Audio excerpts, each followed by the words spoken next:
that like stretching, range of motion, like the health of your tissues, the kind of stuff we do like before classes. Sometimes you have you rolling on the cross balls, foam rollers, using the bands to do different stretches. And if you go, checking out the blog on a daily basis, you'll see that TJ's always posting a mobility WOD at the bottom of that. A mobility WOD is basically like a 10-minute exercise to get you better flexibility and to improve your CrossFit performance and your health. If you go ahead and do a mobility WOD, the whole thing, right, on any given day, you get 1 point, right? 1 a day, so up to 7 a week. And that just means go on the internet, look up mobility WODs, pick one that you like. If you do the same one on a regular basis, I'm fine with that because you're going to see a dramatic difference when you actually put that stuff into practice. Okay, and then I'm going to call this one the inflammation control. All right, that is fish oil. If you take 3 grams of fish oil a day, you get a point. I just got 2 gross faces, and they happen to be right next to each other, which is awesome.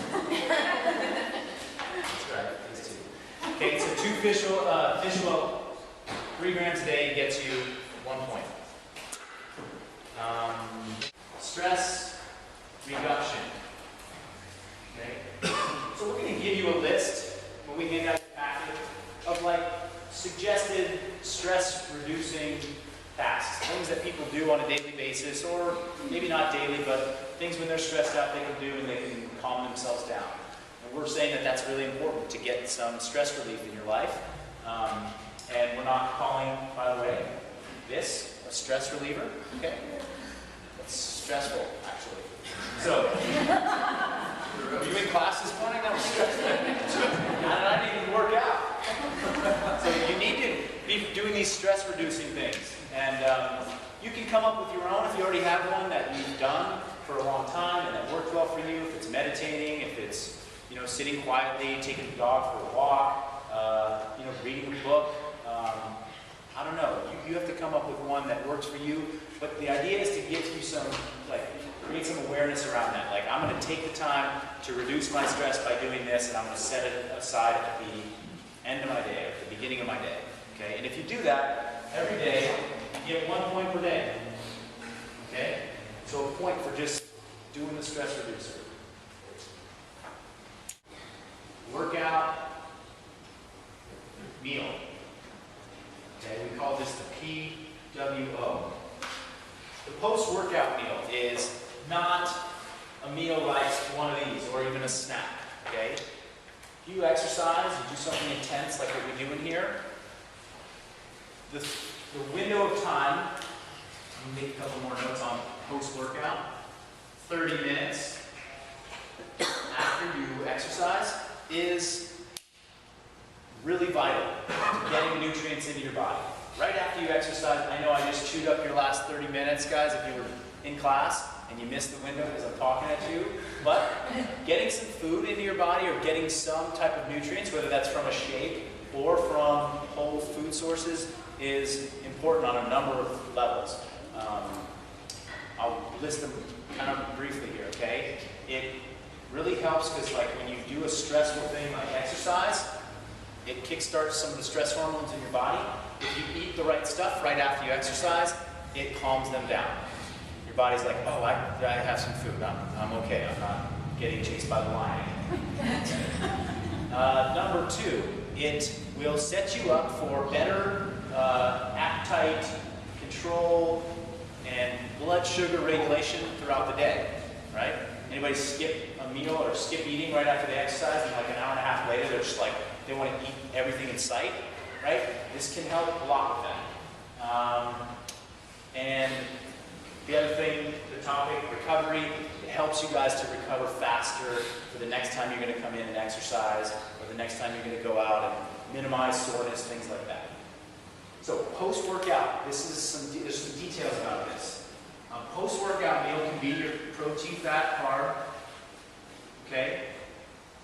All right, but this is also So I'm going to allow you guys to just do some of the straightforward, just make it simple on yourself, do just another meal within that time. By the way, you get +1 for doing that. That's in addition to all these other food things. This can also be a time where you just have protein and carbohydrate. Okay? And as a matter of fact, right after you exercise in that first 30 minutes, having a fat source in your meal isn't really optimal. Okay? So these can be liquid recovery drinks. You see some people with their shaker bottles after they exercise. They typically have a mixture of protein and carbohydrates in it. Okay? And these particular carbohydrates are not the type that are necessarily always on the food list. The food list is going to be like your fruits and veggies, okay? Really good plant-based sources of carbohydrates.